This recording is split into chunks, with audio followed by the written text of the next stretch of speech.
नमस्कार, बुलेटिन लेकर मैं हूं आपके साथ संदीप निरंजन सरकार। हरियाणा सिविल एविएशन विभाग और अलायंस एयर एविएशन के बीच एमओयू साइन हुआ। इस मौके पर सुधीर राजपाल ने कहा कि अलायंस एयर एमओयू के बाद एयरक्राफ्ट हिसार एयरपोर्ट से कमर्शियल ऑपरेशन शुरू होगा।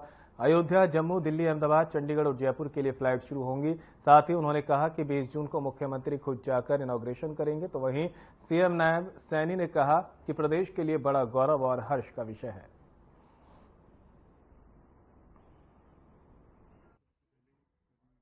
जैसे आज हमने शुभ का काम किया है आप क्योंकि वो लोग एलिगेशन लगाने से कोई काम नहीं करते। इस शुभ का हरियाणा सरकार के ऊपर एलिगेशन है, ये तो उसके लिए समय है। पहले आते आज के विषय पे अगर केंद्रित करें, आप इसको केंद्रित करिए। और नहीं, देखिए, क्योंकि वो अपनी व्यवस्थाएं तो नहीं बना पाए, वो खाली बातें करते रहे हैं। लोगों को बोल करके बातें वो वोट लेते रहे हैं, परंतु आने वाले समय के अंदर क्या विजन होगा, आने वाले 20 साल 30 साल के बाद परिस्थितियां क्या चेंज होंगी।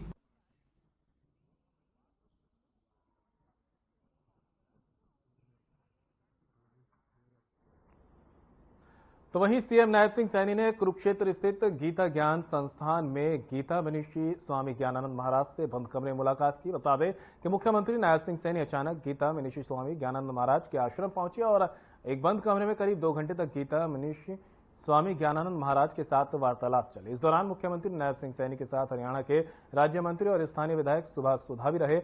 मुख्यमंत्री नायब सिंह सैनी स्वामी ज्ञानानंद महाराज से मिलने के बाद चंडीगढ़ के लिए रवाना हो गए।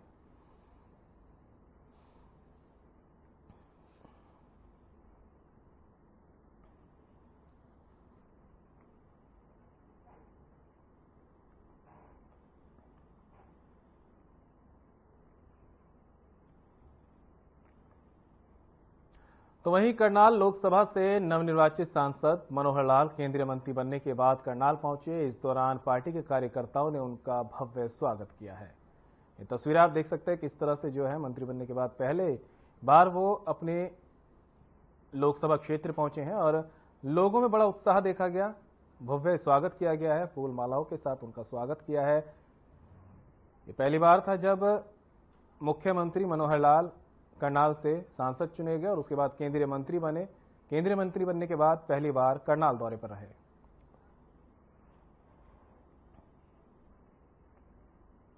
तो वही हरियाणा के वित्त मंत्री जेपी दलाल का दिल्ली पानी विवाद पर बड़ा बयान सामने आया है, जिसमें उन्होंने कहा कि आम आदमी पार्टी की बेबुनियाद झूठ पर टिकी है, आंदोलनकारियों को गुमराह किया और पार्टी बनाई। साथ ही उन्होंने कहा कि हरियाणा के पास पानी नहीं है, जो पानी आता है उसमें दिल्ली के कोटे से ज्यादा दिल्ली को देते हैं। 40% पानी दिल्ली में बर्बाद हो जाता है। इसके साथ ही लोकसभा चुनाव के नतीजों पर दलाल बोले कि 1962 के बाद पहली बार हुआ है कि तीसरी बार कोई सरकार बनी है। हरियाणा में आशा के मुताबिक वोट नहीं आया, लेकिन वोट प्रतिशत कांग्रेस के बराबर रहा। आदमी पार्टी की बुनियाद झूठ पर टिकी हुई है। झूठ बोल करके आंदोलन को गुमराह करके पार्टी बनी। फिर इसने आरोप लगाए कांग्रेस के नेताओं पर भ्रष्टाचार के। कोर्ट में जाकर के इन्होंने माफिया मांगी। दिल्ली में प्रदूषण होता है तो दोषारोपण किया है हरियाणा के किसानों पर। दिल्ली में पानी की कमी होती है तो कहता है कि हरियाणा से पानी नहीं आ रहा, जबकि हरियाणा का अपना पानी का स्रोत नहीं है। हरियाणा में पानी या तो पंजाब से आता है या हिमाचल से आता है। जो पानी हमें मिलता है दिल्ली के कोटे का, उससे ज्यादा पानी हम दिल्ली को दे रहे हैं। ये हम डाटा माननीय उच्चतम न्यायालय को भी दे चुके हैं और उच्चतम न्यायालय ने इनको फटकार भी लगाई है।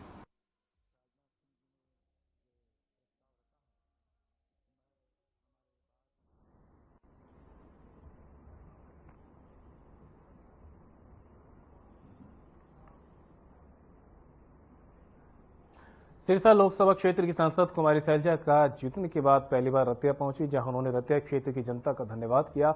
रतिया पहुंचने पर कुमारी सैलजा का लोगों ने जोरदार स्वागत किया। मीडिया से रूबरू होते हुए कुमारी शैलजा ने कहा कि सिरसा लोकसभा क्षेत्र को नशा मुक्त करना उनकी पहली प्राथमिकता होगी। पत्रकारों ने शैलजा से पूछा कि रतिया क्षेत्र की जनता की मांग है कि आप रतिया से विधानसभा चुनाव लड़ें, तो कुमारी शैलजा ने कहा कि अगर हाईकमान ने चाहा तो वे रतिया से विधानसभा चुनाव लड़ेंगी। रतिया पहुंचने पर कुमारी शैलजा का लोगों ने ढोल नगाड़ों के साथ जोरदार स्वागत किया। खचाखच भरे पंडाल में पांव रखने की भी जगह नहीं थी। शैलजा का धन्यवाद दौरा कार्यकर्ताओं में विधानसभा चुनाव को लेकर नया जोश भरेगा।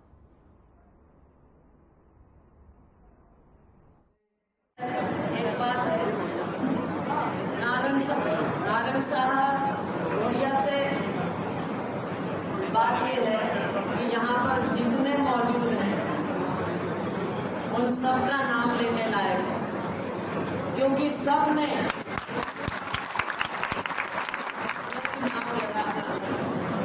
साथियों, मैं पहले दिन से कह रही हूं, ये चुनाव जनता का था, लोगों का था और हमारे सभी कार्यकर्ताओं का था। ये नेताओं का चुनाव नहीं था। हमारे जैसे खड़े होके अगर गांव में लोगों में ये तो मीडिया का चलने दो, कोई बात नहीं। तो वहीं हिसार से कांग्रेस के सांसद जयप्रकाश ने कहा कि लोकसभा में टिकटों का आधार सर्वे था, अब तक का सबसे बेस्ट टिकट वितरण था, जिसके दम पर हम 5 सीटें 3 सीट पर बेहद कम अंतर से हारे हैं। मैं किसी के बारे में कुछ नहीं कहना चाहता। सांसद जयप्रकाश कुमारी शैलजा के टिकटों के सही वितरण होता तो 10 लोकसभा सीट जीतने वाले बयान पर प्रतिक्रिया दे रहे थे। उन्होंने कहा कि जिन लोगों ने भीतरघात किया होगा जनता उन्हें सबक सिखाएगी। हिसार में कांग्रेसी सांसद जयप्रकाश ने कहा कि जेपी ने हरियाणा सरकार एयरपोर्ट के नाम से बहका रही है। जेपी ने कहा कि बीजेपी के नेता झूठ बोलकर लोगों को बहका रहे हैं।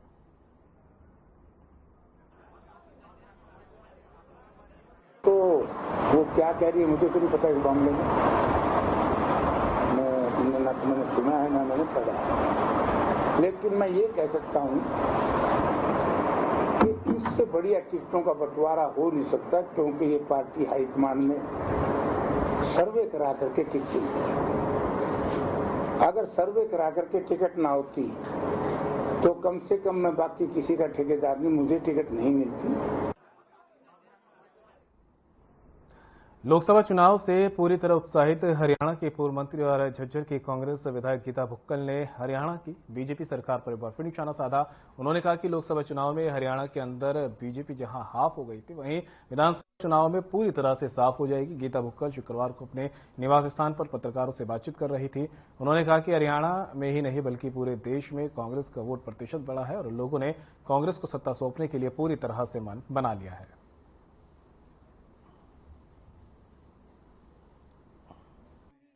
देखिए, पानी की समस्या न केवल दिल्ली में, आज के समय में हरियाणा के हर शहर और गांव में पीने की पानी की बहुत ज़्यादा समस्या आ रही है।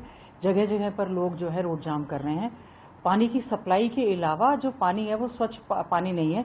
मैंने स्वयं अपने घर का पानी का भी सैंपल चेक करवाया है और यहाँ पर पूरे सीवरेज ब्लॉक हो गए हैं। और मैं समझती हूँ रोहतक में भी आपने देखा होगा, झज्जर में भी देखा होगा, पूरे प्रदेश में हालात हैं।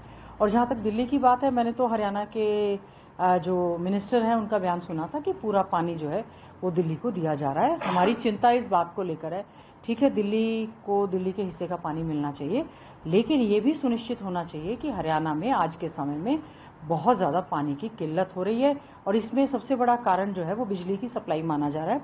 बड़े बड़े जो कट है उनकी वजह से पानी जो है वो घरों तक पीने का, इवन पेयजल का, पीने का पानी जो है वो पहुंच नहीं पा रहा है, ना ही वो स्वच्छ पेयजल है।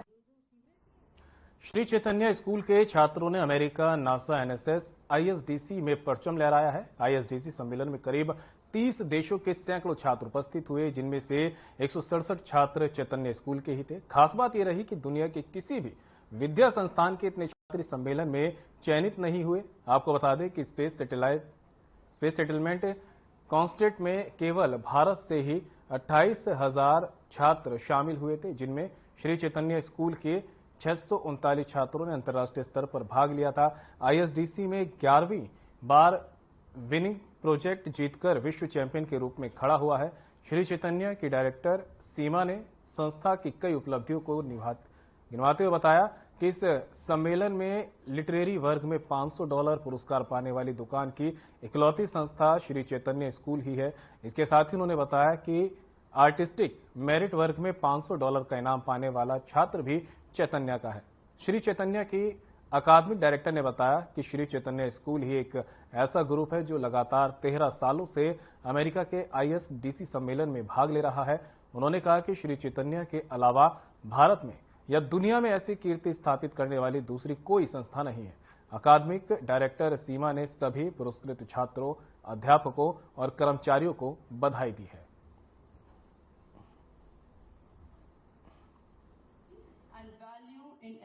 हमें बहुत अच्छा एक्सपीरियंस मिला हमारे स्कूल श्री चैतन्य की वजह से।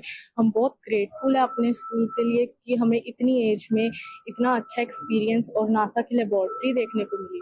कुछ टेक्नोलॉजीज थी वहाँ पे, उसके बारे में कुछ बताइए। और काफ़ी टेक्नोलॉजीज थी, मेनली एयर टेक्नोलॉजीज थी, लाइक जेट प्रॉपल्शन लेबोरेटरी हम गए थे जो कि लॉस एंजल्स में स्थित है। इसरो के बाद अब नासा, आप डायरेक्ट नासा पहुँच गए, तो कौन कौन वहाँ पर लोग और स्कूलों के भी बच्चे आए हुए थे, कैसे आपके स्कूल के बच्चे थे? मेनली श्री चैतन्य के सबसे ज्यादा पार्टिसिपेंट्स थे, 140+ स्टूडेंट्स थे श्री चैतन्य के जो कि नासा लेबोरेटरी जाके आए थे। It was really very great experience. We got opportunity to meet our astronauts, which was really a great success for us. And our principal ma'am, Dr. Inderjeet Kaur, she has really supported us a lot. So firstly, I would like to thank to her for this success. She is very much responsible for our this success, and we get much of knowledge like about astronauts, about space. It was really great experience, and it will also help me that I can choose my future goal. वो experience बहुत अच्छा था और हमें new चीज़ें देखने को मिली और हमने बहुत कुछ सीखा, जैसे कि जो हम यहाँ पे नहीं सीख सकते वहाँ पे भी हमने बहुत कुछ सीखा और एस्ट्रोनॉट से भी मिलने का चांस मिला। सर, हम अमेरिका पे टूर करने गए थे, श्री चैतन्य स्कूल हमें लेके गया था। हम अमेरिका में लॉस एंजलिस में गए थे और बाद में हम सैन फ्रांसिस्को स्टेट भी जाकर आए थे। कितने दिन का टूर था, कहाँ घूमे आप? सर, विद ट्रैवलिंग ये 14 to 15 डेज का टूर था। कहाँ गए? सर, हम काफ़ी जगह घूमे, जैसे सैन डिएगो सी वर्ल्ड, यूनिवर्सल स्टूडियोज़, फिर हम गोल्डन गेट भी गए थे वहाँ पर, और भी बहुत सारी जगह हमने घूमी थी। नासा गए थे आप? नासा के हम लेबोरेटरी भी गए थे। तो कैसा एक्सपीरियंस था? बहुत बढ़िया एक्सपीरियंस था। हमें इतनी छोटी सी उम्र में हमें सब देखने को मिला। It was a very great opportunity for us. I'm director of Sri Chaitanya Education Institutions. Started out in Andhra and Telangana. Now we are present in 19 different states. We've been doing this for last 13 years. So what happens is every year NSS Society, it's National Space Society, it's backed by NASA. They call for projects. These projects are based on space lyrics. So as we all know, Earth will be uninhabitable soon, and there's overcrowd, there's overpopulation. So NASA is finding different ways and different avenues where we can live. And as part of this, there's so much budget being spent. There's billions and billions of dollars going into this research. So as part of that, they want to involve young minds and विश्व रक्तदान दिवस पर अंबाला में प्रदेश स्तरीय कार्यक्रम का आयोजन किया गया। राज्यपाल बंडारू दत्तात्रेय ने कार्यक्रम में शिरकत की। इस दौरान प्रदेश भर की महिला रक्तदाताओं को सम्मानित किया गया। राज्यपाल बंडारू दत्तात्रेय ने कहा कि इन कार्यक्रमों में रक्तदाताओं का हौसला बढ़ाने के लिए ये दिन मनाया जाता है।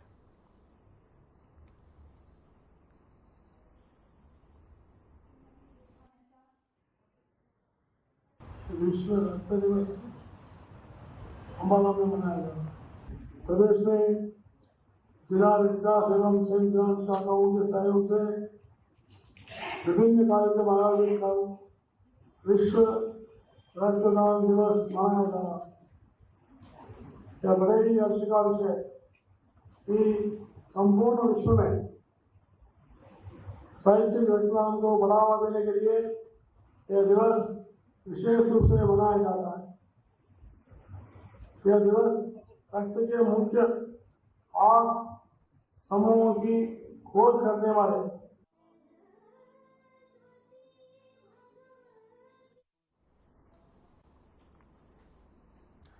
रक्तदान शिविर के अवसर पर सामाजिक संगठनों की ओर से जिले में कई स्थानों पर रक्तदान शिविर का आयोजन किया गया, जहां भारी संख्या में तमाम रक्तदाता मौके पर पहुंचकर उन्होंने अपना रक्तदान किया है और स्थानीय शिविर आयोजकों के द्वारा लोगों को जागरूक भी किया गया।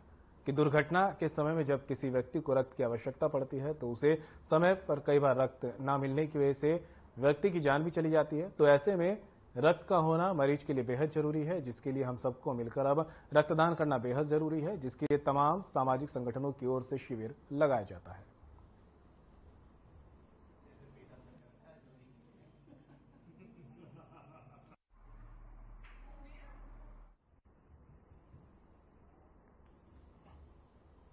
स्वास्थ्य के साथ खिलवाड़ करने वाले लोगों पर खाद्य और आपूर्ति विभाग की टीम लगातार नजर बनाए हुए है। सोनीपत में जब विभाग के अधिकारियों को गुप्त सूचना मिली कि गन्नाउर क्षेत्र के गांव टेहा में मिलावटी घी और पनीर का एक गोदाम मौजूद है, विभाग के अधिकारियों ने क्राइम ब्रांच की टीम के साथ मौके पर वहां पहुंचकर रेड की और 437 किलो सफेद घी और 260 किलो पनीर मौके से बरामद किया। विभाग के अधिकारियों ने मौके पर जब गुणवत्ता को चेक किया तो वे सही नहीं मिले, जिससे सैंपल लेकर लैब में जांच के लिए भेज दिए गए।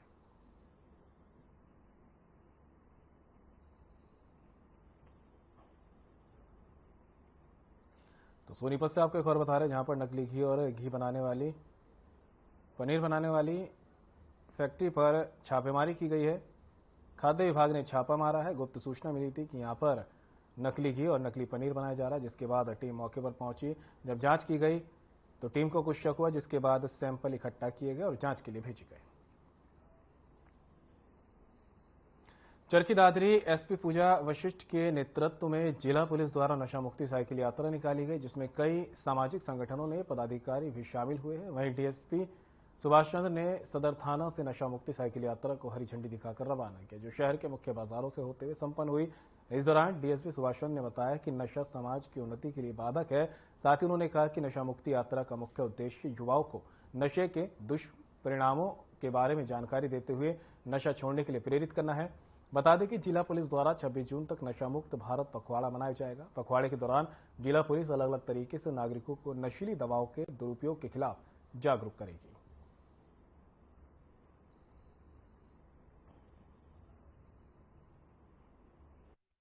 जी देखिए, ये जो है दिनांक 12 से लेकर 26 तारीख तक नशा मुक्त भारत एक अभियान चला हुआ है, जिसके तहत आज हमने जिला दादरी को नशा मुक्त करने हेतु और इसका जो अवेयरनेस कैंपेन करने के लिए एक साइकिल रैली निकाली थी, जिसका साइकिल रैली निकालकर ये संदेश दिया पब्लिक को जो है नशा से दूर, नशा एक गलत बीमारी है, इससे बचे।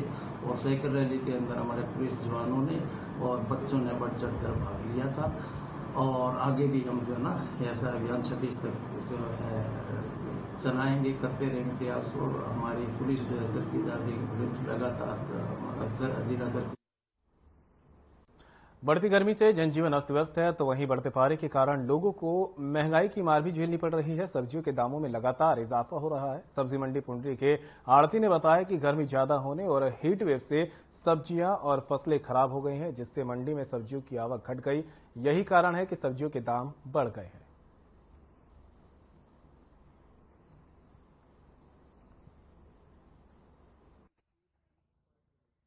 विंदर प्रजापति, सब्जी मंडी 12 नंबर ए कमीशन एजेंट जी। सब्जियां महंगी है, क्या कहना इसके बारे में? मेन कारण गर्मी का है जी, लू चली हुई है, गर्मी बहुत ज्यादा है। लू के कारण सारी सब्जी खराब हो गई है, किसानों को बड़ी परेशानी आ रही है। मंडी में आवक सब्जी की कम है, जिस कारण से सब्जियां सब महंगी हैं। प्याज आलू पे भी इसका असर है क्या? प्याज का मेन असर जो एक्सपोर्ट खुल जाता है जी, पीछे से आवक कम हो जाती है, फिर प्याज में भी तेजी है। एक हफ्ते के अंदर अंदर 10 रुपए का उछाल कम से कम प्याज में है। तो आम आदमी की जेब पे कितना असर पड़ा? बहुत असर है जी, रसोई की बजट का बहुत असर पड़ गया है। क्या कहना आपका? सब्जियां महंगी हो चुकी है। बहुत सब्जी महंगी हो चुकी है, हम लोग को बहुत परेशानी हो रहा है सब्जी खाने का। क्यों? महंगी ज्यादा होने की वजह से सब्जी नहीं खाते? ना सब्जी नहीं खाते हैं। क्यों? सब्जी इतना महंगी हो चुकी है।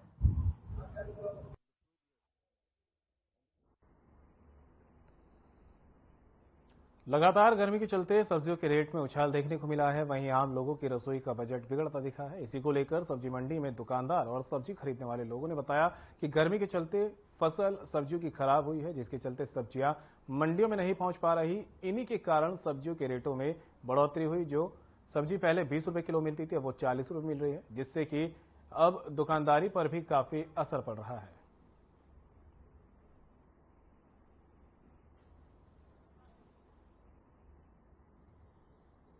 कारण भैया ये सब्जियां कमा रही है मंडी के अंदर, और गर्मी के कारण गर्मी है, गर्मी ज़्यादा है, सब्जियां कमा रही है, इस वजह से महंगाई है सब्जी पे। कितने रेट उठा लिए? कौन कौन सब्जियां सारी मोस्टली सारी सब्जियां महंगी हैं। क्या क्या हमारा घिया है, खीरा है, बैंगन है, गोभी है, हरी मिर्च है, हर सब्जी पर महंगाई है, आलू प्याज तक पर भी महंगाई है। तो कितने रेट माने, कितने रेट बढ़ चुके हैं? रेट भैया जी डबल रेट हो गया सब्जी हो गई।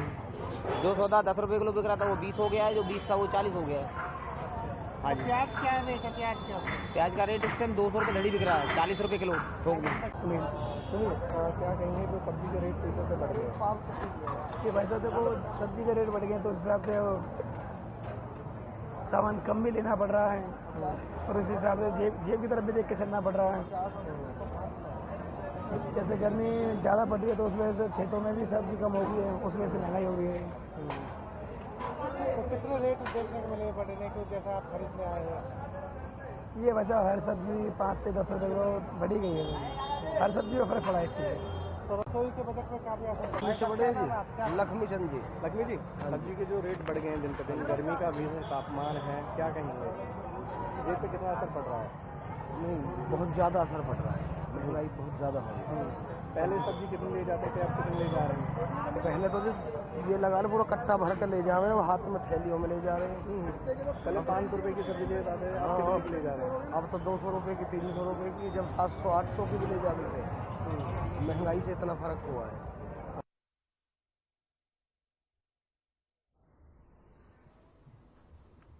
लगातार बढ़ रहे तापमान से जूझ रहे लोगों को मौसम में अचानक बदलाव से राहत मिली है। बता दें कि दिन की घना अंधेरा छा गया और आंधी के साथ बादल आ गए, वहीं लोगों को बूंदाबांदी और ठंडी हवा चलने से राहत मिली है। बता दें कि पिछले लंबे समय से मौसम में बदलाव होने की उम्मीद लगातार की जा रही थी।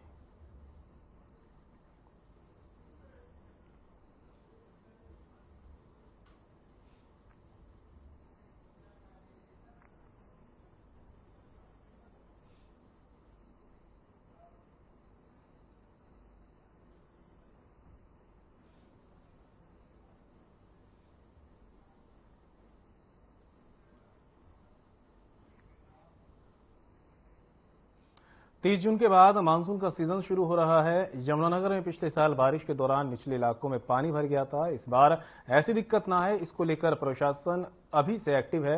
यमुनानगर निगम ने ट्विन सिटी के नालों की सफाई का कार्य शुरू कर दिया है। नालों की सफाई का पहला राउंड 15 दिन में पूरा कर लिया जाएगा। टेंडर वर्क ऑर्डर होने के बाद एजेंसी नालों की सफाई कर रही है।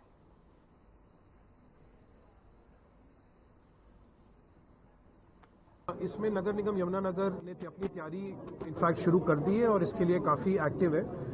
सबसे पहले तो जो नालियां हैं, जो स्टॉर्म वाटर ड्रेनेज है शहर के, उसमें हमारा पूरा फोकस रहता है कि उसकी सफाई टाइमली हो और जो ड्रेन्स है उसकी क्लॉगिंग हट जाए। उसके लिए ऑलरेडी वर्क ऑर्डर इशू करवा लिया गया था टाइमली एग्जेम्पशन लेके मॉडल कोड ऑफ कंडक्ट आचार संहिता के दौरान, और काम जो है वो शुरू हो चुका है। करीब हमारे शहर में ये जो बड़े नाले हैं ये 84 और मीडियम नाले मिला के 84 किलोमीटर यानी 84 किलोमीटर लेंथ के नाले हैं निगम एरिया में। उन सभी की अपस्ट्रीम से लेके शुरुआत हुई है और सफाई जो है वो अगले 15-20 दिन में एक राउंड सफाई जरूर हो जाएगी और उसके बाद भी सेकेंड एंड थर्ड राउंड भी पूरे मानसून सीजन में, बारिश के सीजन में कंटिन्यूड रहेगी, ताकि वाटर जो है, जो पानी जो है वो एक स्मूथ तरीके से उसकी निकासी हो पाए।